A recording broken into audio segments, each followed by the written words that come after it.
So some objects are given a default value. So if you don't specify a value, then C# will give you default values. So if I were to create an array here, say equal to new int, and then just give it 3, what it'll do, we'll actually just do a console.writeLine here really quick, is if we access the first index and then do a read key so that we can see the output,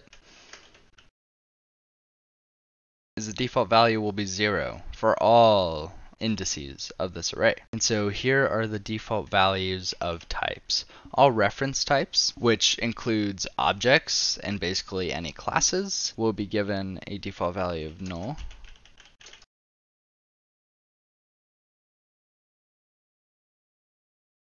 Numeric types, which we went over, are given default value of 0. Chars are given default value of this. And the actually neat thing is this is known as the null termination character.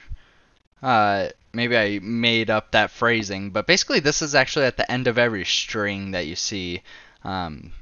They obviously hide this, but this is a way to mark when a string is done, when a string is no longer giving information. So that's just a little neat thing to know. And bool's default value is false. And so we can actually find out what the default value of something is by typing default decimal.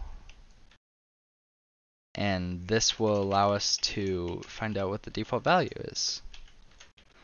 So let's see how this outputs.